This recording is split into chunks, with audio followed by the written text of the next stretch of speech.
आइए ईवीएम की विश्व पटल पर स्थिति को देखें। अमेरिका में वेब हैरिस नाम की महिला ने वोटिंग मशीन का घोटाले की पोल खोली, जिसके बाद 64% अमेरिकी राज्यों में यह मशीन बंद हुई। जर्मनी में इन मशीनों को असंवैधानिक करार दिया गया, क्योंकि मशीनों से एक आम नागरिक चुनाव की प्रक्रिया को पारदर्शी तरीके से नहीं देख सकता।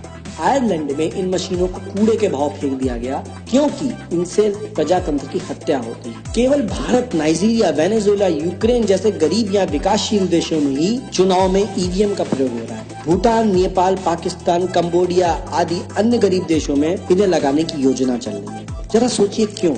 जानते हैं, गरीब देश इसलिए गरीब हैं क्योंकि अमीर देश उनकी प्राकृतिक संपदाएं लूटते आए हैं। सरकार के रूप में अपने एजेंट स्थापित करके बड़ी कंपनियां अपनी लूट जारी रखती हैं। इंटरनेट और मोबाइल आने से कागज के वोटों से हेर फेर करना मुश्किल हो गया है, इसलिए वोटिंग मशीनें लगाई गई हैं, जिससे कि बिना सबूत के घोटाला होता है और पूरे विपक्ष का काम तमाम। बस फिर धोखेबाज सरकारें दनादन विदेशी निवेश और स्पेशल इकोनॉमिक जोन बनाकर विदेशियों के हाथ में देश को बेचती हैं। याद रखिए, कागज का वोट सस्ता भी है। महंगी मशीनों को 10 साल में बदलना होता है। लोगों को इन्हें चलाने के लिए प्रशिक्षित करना पड़ता है। अगर कागज की पर्ची लगाई जाए तो खर्चा अलग। इसलिए ये कहना कि कागज का वोट महंगा है सरासर झूठ है। इस तरह ये भी झूठ है कि बैलेट में बहुत कागज लगता है। 5 साल में बैलेट में जितना कागज लगता है, उतना हम एक दिन में अखबार छापने में खर्च कर देते हैं। कागज बचाना है तो कहीं और बचाया जा सकता है।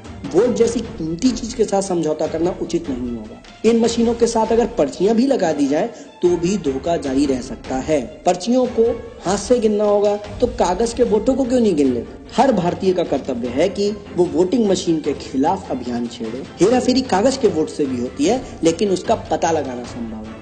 हजारों बोगस वोटों को छापना पड़ता है, फिर बूथ तक लाना पड़ता है। स्टिंग करके पोल खोलना आसान है, दोबारा चुनाव की मांग भी की जा सकती है। हम और आप क्या कर सकते हैं? अपने चुनाव क्षेत्र में आप 64+ स्वतंत्र उम्मीदवारों को खड़ा करें तो इन मशीनों को हटाकर कागज के वोटों को ला सकते हैं, क्योंकि मौजूदा मशीन सिर्फ 64 उम्मीदवारों के वोट गिन सकती है। आप जिस भी पार्टी का समर्थन करें, अपनी पार्टी से मांग करें कि निष्पक्ष चुनाव के लिए कागज का वोट वापस लाएं। साथ ही अपने परिवार, मित्र, मोहल्लों में ज्यादा से ज्यादा लोगों को इस मुद्दे पर जागरूक करें और सोशल मीडिया पर शेयर करें। ये देश हमारा है और हम इस देश के भाग्य विधाता हैं, और अपने हक की लड़ाई हमें खुद ही लड़नी होगी। लोकतंत्र को व्यवसाय समझने वाले लोग आपको कभी इस मुद्दे पर एकजुट नहीं होने देंगे, क्योंकि यही उनकी ताकत है। इसकी पहल आपको ही करनी होगी और अंजाम तक आपको ही ले जाना होगा। तभी हम गर्व कर सकेंगे कि भारत एक लोकतांत्रिक देश है। जय हिंद, जय Bharat. Well, in the words of Stalin, he says, those who cast the votes decide nothing. It is those who count the votes who decide everything.